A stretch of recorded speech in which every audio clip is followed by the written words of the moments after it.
속보, 이강인 향한 전문가 발언 파장. 와 어쩜 일이 똑같지? 이강인 향한 전문가들의 발언 파장. 이영표, 엘리케, 벤투 똑같은 발언. 축구 매체 스코어 90분은 8일 한국 시간 라리가, 프리미어리그, 세리에 A, 분데스리가 그리고 프랑스 리그앙의 2024에서 25 시즌 평점 기준 상위 탑 5초라면서 각 리그별 높은 평점의 선수들을 선발해 공개했다. 매체는 축구 통계 매체 소파스코어의 평점을 기준으로 해당 이미지를 제작했다고 밝혔다. 이강인이 이름을 올렸다. 이강인은 평균 평점 7.66점으로 프랑스 리그앙 내 네 번째로 높은 평점을 받았다. 1위는 PSG 동료 아슈라프 하킴이 8.08였고 우스만 덴벨레 7.96가 2위. 에돈 제그로바 7.80가 3위. 5위는 틸로 케러 7.56가 이름을 올렸다. 리그앙의 역사를 쓰게 됐다. 축구 통계 매체 롭타는 이강인은 2009에서 10시즌 당시 마마두 니앙 1분 42초 이후로 리그 한 시즌 개막전에서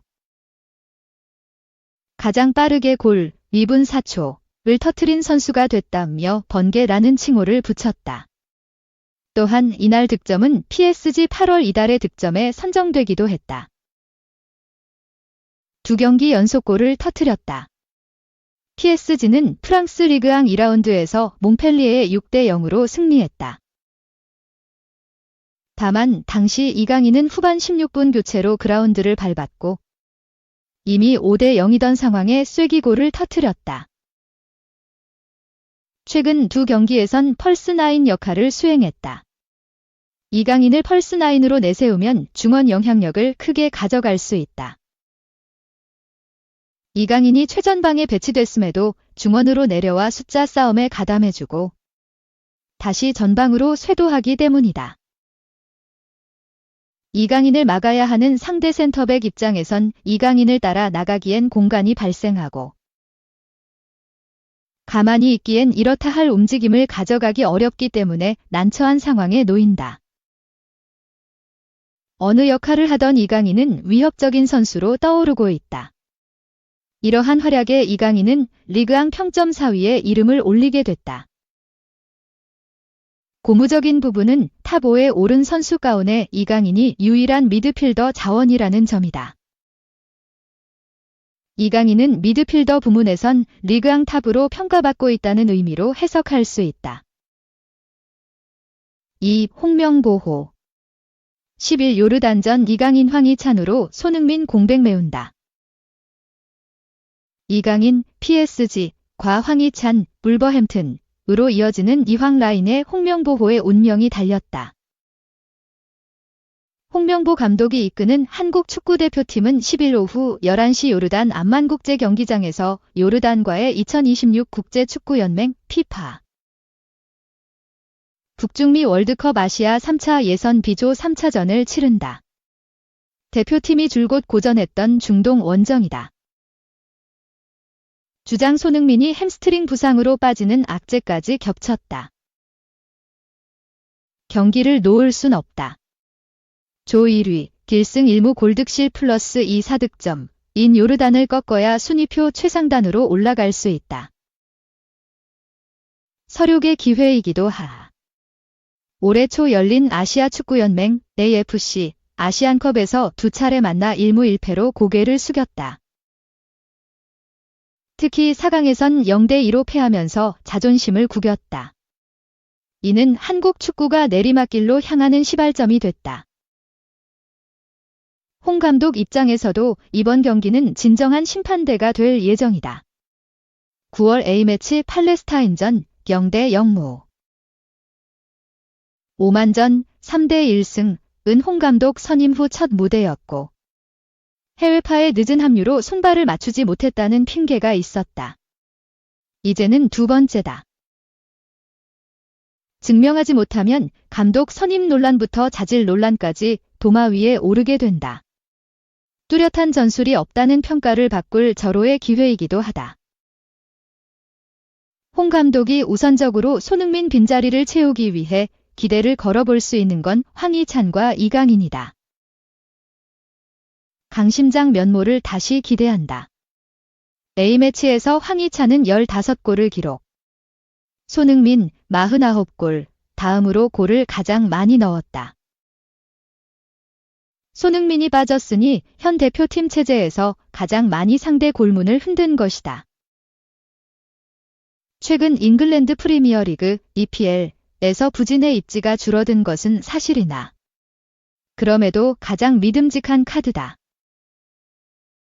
오만전에서 호쾌한 중거리 슈팅으로 대표팀의 선제골을 만든 바 있기 때문이다.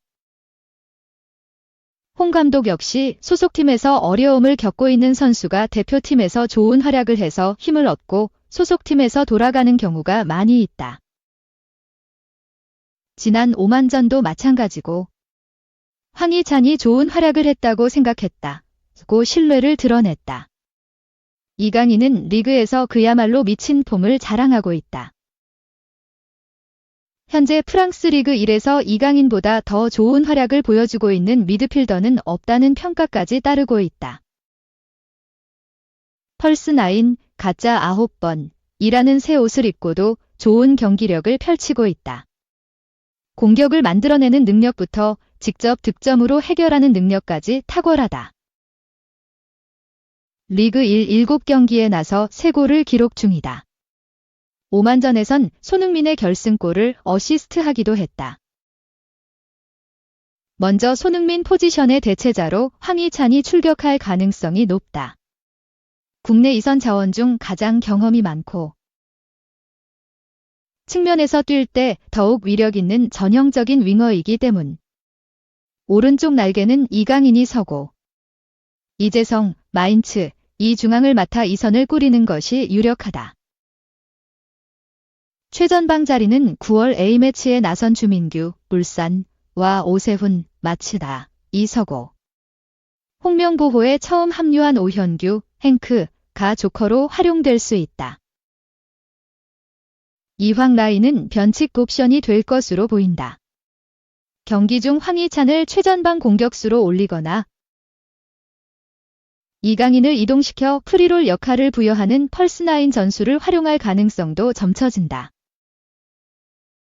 홍 감독이 앞서 이강인은 어느 포지션에 놔도 자기 역할을 할 수 있는 선수다. 이강인의 최전방 기용은 좋은 하나의 옵션이 될 수 있다고 말한 바 있다. 이강인과 황희찬의 역할이 중요할 수밖에 없는 일전이 펼쳐진다. 3. 음바페 영입 실수였다. 충격 통계 플러스 라리가 최악의 공격수 평가 등장. 엘리케는 이미 알고 있었어. 영국의 트리뷰나는 8일 한국 시각 음바페는 통계에 따르면 라리가 최악의 공격수 중 한 명이다라고 보도했다. 레알 마드리드는 올 시즌 큰 기대를 받았음에도 당초 예상과는 조금은 다른 시즌이 이어지고 있다. 이번 여름 음바페를 파리 생제르맹 PSG에서 데려온 레알은 지난 시즌 라리가와 유럽 챔피언스 리그를 우승했던 기세에 더욱 탄력이 붙을 것이라 예상됐다. 하지만 음바페 합류 이후 레알은 잡음과 악재가 늘고 있다.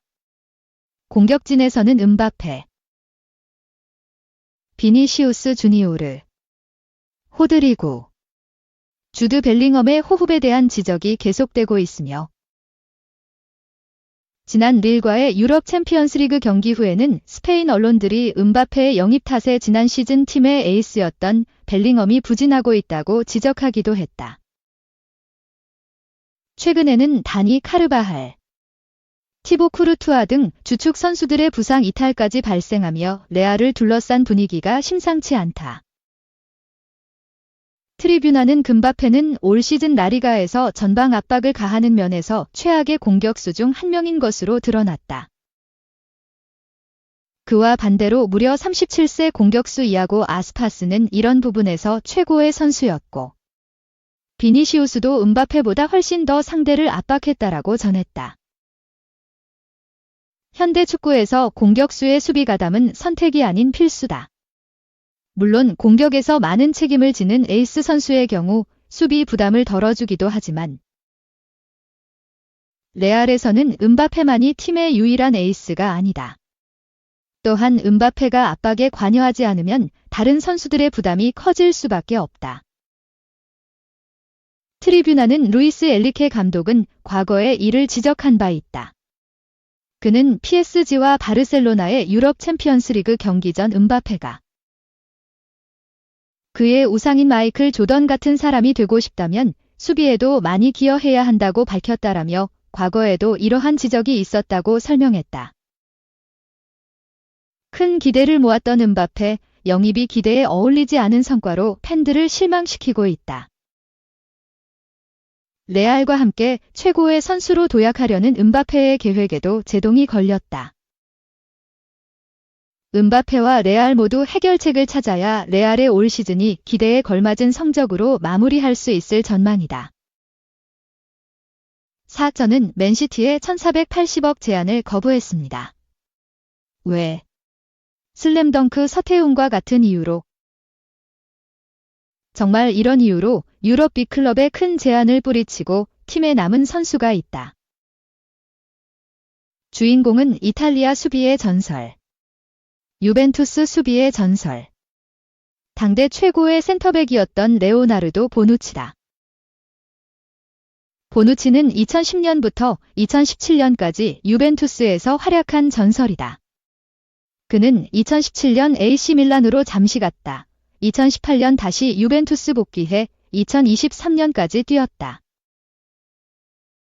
유벤투스에서 이탈리아 세리에 A 우승 8회를 포함해 총 17번의 우승을 경험했다. 그리고 이탈리아 대표팀에서는 A매치 121경기를 뛰었다. 유로 2020 우승 멤버로 활약했다. 이런 보누치에게 잉글랜드 최강으로 거듭난 맨체스터 시티가 러브콜을 보냈다. 때는 2016년이었다. 맨시티는 무려 1억 유로 1480억 원을 제시했다. 수비수 역대 최고 이적료였다. 하지만 보누치는 유벤투스에 남았다.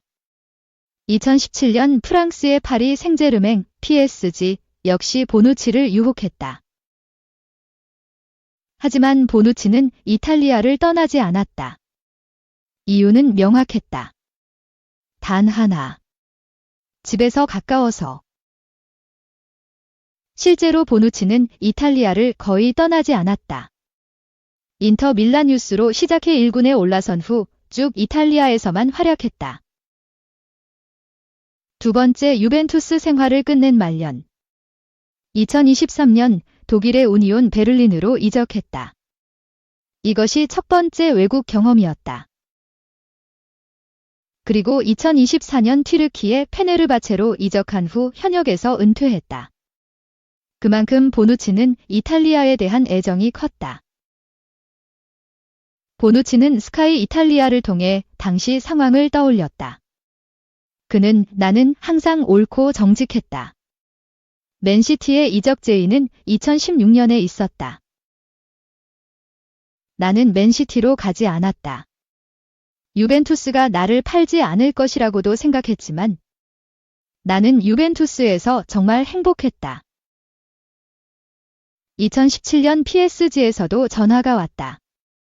그때도 나는 외국으로 가고 싶지 않았다고 말했다.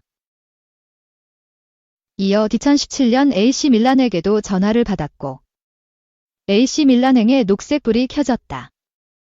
나는 마시밀리아노 알레그리 감독과 마찰이 있었고 AC 밀란에 합류했다. 나는 집에 가까이 있고 싶었다.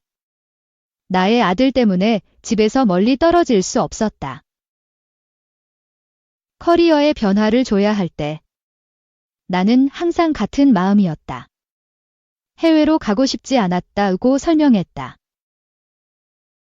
또 보누치는 AC 밀란 합류 후 1년이 지났고 AC 밀란이 많은 선수를 영입했다. AC 밀란은 나에게 더 이상 자리가 없다고 말했다. 나는 떠나야 했고 떠나야 한다면 유벤투스로 돌아가고 싶었다. 유벤투스로 돌아왔을 때 나는 전보다 기분이 더 좋아졌다며 유벤투스 복귀 스토리도 공개했다.